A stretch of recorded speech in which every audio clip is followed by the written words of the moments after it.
अस्सलाम वालेकुम। MCQs number 126 है।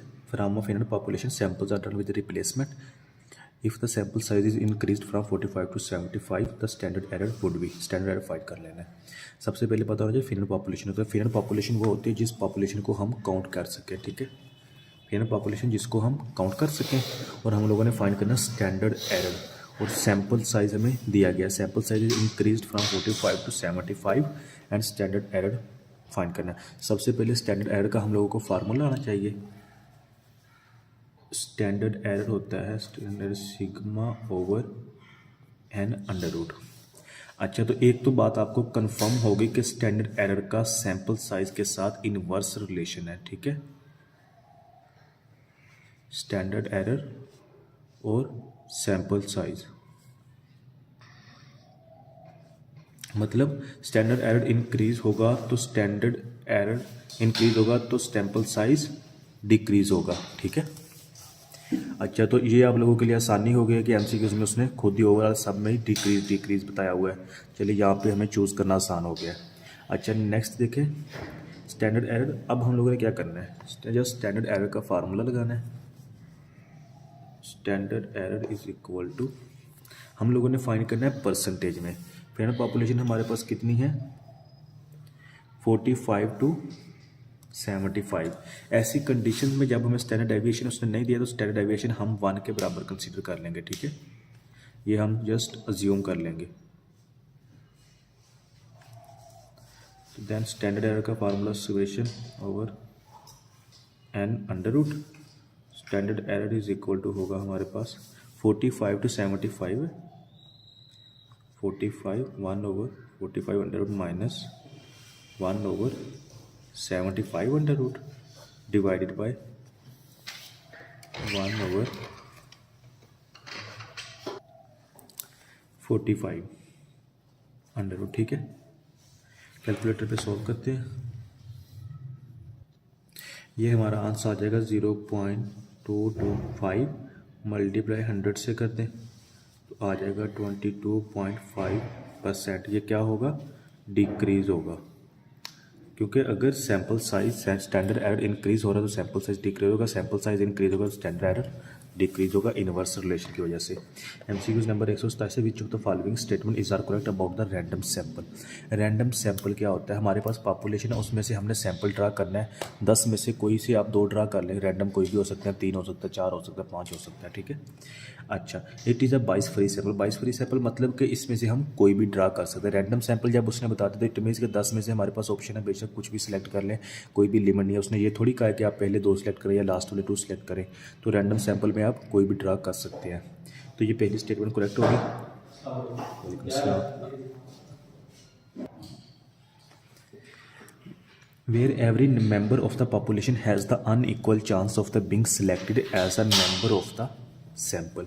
तो अनइक्वल चांस बता रहा है। अब देखें, जब रैंडम सैंपल ड्रा करना, रैंडम का मतलब होता है कि हम कोई भी सिलेक्ट कर लें, ठीक है। हमारे पास पॉपुलेशन है, मिसाल के तौर 1 से लेकर 1000 तक पॉपुलेशन है। हमने यहाँ से रैंडम सैंपल ड्रा करना है तो इट मीन्स कि रैंडम कोई भी हो सकता है। ये थोड़ी बताया है कि हमने फर्स्ट सिलेक्ट करना है या सेकंड सिलेक्ट करना है। जब रैंडम सैंपल ड्रा करेंगे तो इक्वल चांसेस है कि ये भी आ सकता है, ये भी निकल सकता है, ये भी आ सकता है, ये भी आ सकता है, ठीक है। तो कोई भी इसके लिए रेस्ट्रिक्शंस नहीं है। लेकिन क्वेश्चन में MCQs में बता रहा है कि where every member of the population has the unequal chance. Unequal chance नहीं है, बल्कि यहाँ पे रैंडम सैंपल में इक्वल चांसेस होते हैं, ठीक है। इक्वल चांसेस होते हैं, कोई भी पॉपुलेशन आप ड्रा कर सकते हैं, कोई भी पॉपुलेशन निकल सकती है। तो इट मीन्स कि दूसरा इसका गलत होगा। इसका MCQs नंबर सिर्फ पहला ठीक होगा, only statement 1 is correct, C MCQs होगा, ठीक है।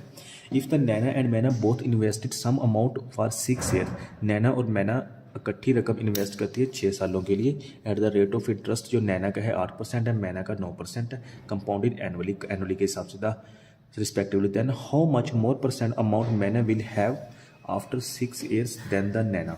मतलब क्या है कि कहते हैं कि नैना एंड मैना दोनों रकम इन्वेस्ट करते हैं और 6 साल बाद बताया कि किसके पास कितनी रकम ज़्यादा होगी। तो पहले तो हमने पता होना चाहिए। देखें 8% है, एक को 9% मिला, तो ऑटोमेटिक 6 साल बाद जिसको ज़्यादा परसेंटेज मिल रही है उसी की रकम ज़्यादा होगी ना। तो हम इसका और दोनों का निकाल के जिसका ज़्यादा होगा उसमें से छोटे को माइनस कर देंगे। बहुत ही सिंपल क्वेश्चन है। तो पहले कंपाउंड का आपको फार्मूला आना चाहिए। कंपाउंड का फार्मूला होता है future value is equal to P into 1+r rate over N. अच्छा, नैना का कितना है और फिर मैना का, सो इसको x कंसीडर कर लेते हैं, ये p हो जाएगा। ठीक है, x हम p को x कंसीडर कर लेते हैं। तो जस्ट हमने वैल्यूज पुट करनी है।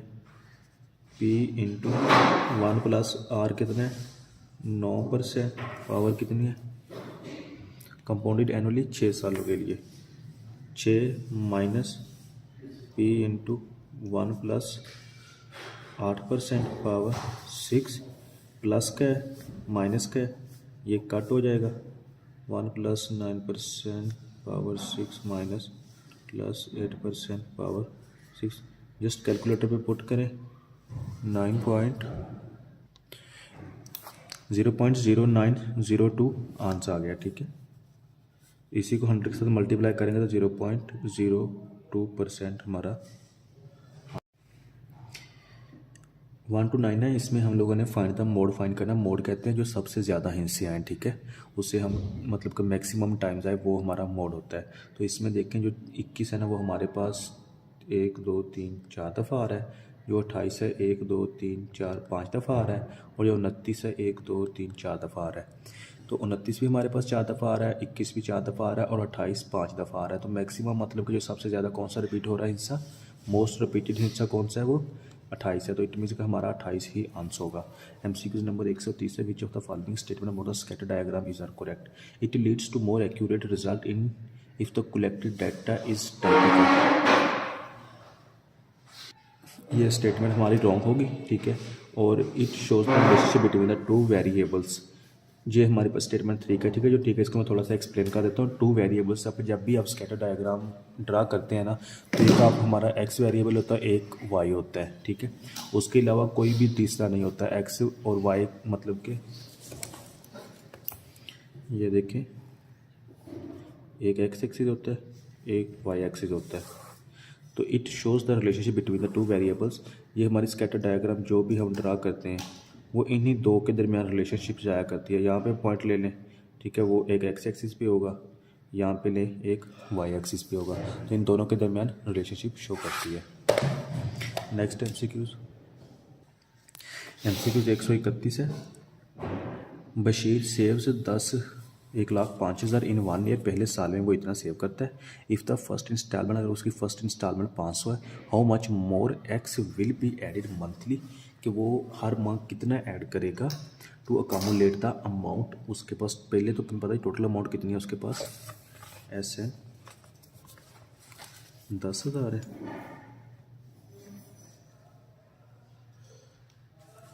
और फर्स्ट इंस्टॉलमेंट उसके पास कितनी है 500 है।